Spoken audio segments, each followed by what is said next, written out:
Even with the recent rainfall we've had this week, many ponds, lakes, and reservoirs have all but dried up due to the crippling drought in southeast Idaho.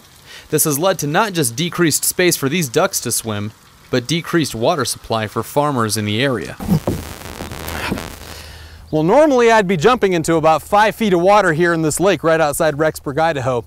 Unfortunately, with the lack of rainfall and precipitation in the area lately, there's almost nothing left. Jefferson County Lake, which normally sees hundreds of people swimming in its normally deep water during the summer, may have a tough time attracting anyone this year to pay $5 admission for puddle jumping. My grandfather moved to this farm in 1946.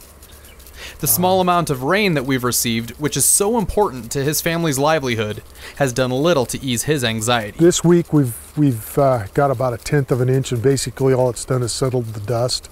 With the lack of precipitation, Mr. Klinger has also had to start irrigating some crops early that would be getting water from the normally dependable April and May rainfall.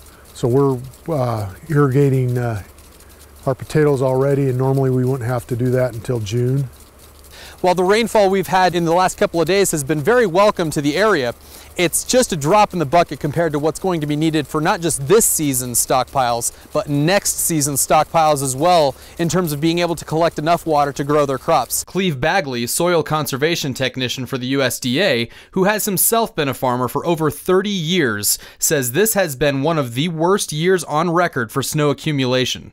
Great news for drivers, but for farmers, it's an entirely different story. And there's a lot of red on this map. Yeah, there's a lot of red on this map here. And so when you look at that, our snow is gone. There's so much snow that's gone that we only have 45% of normal. Mr. Bagley had even more alarming news about recent snow surveys he performed in areas such as Kilgore. I did a snow survey, and normally there is 10.8 inches of water in the snow at that time.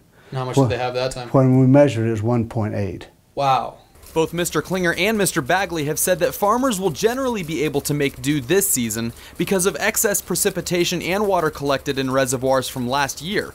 But next year will depend greatly on what they're able to collect right now. Reporting from Shelley, Idaho, Jim Pagel, Scroll TV News.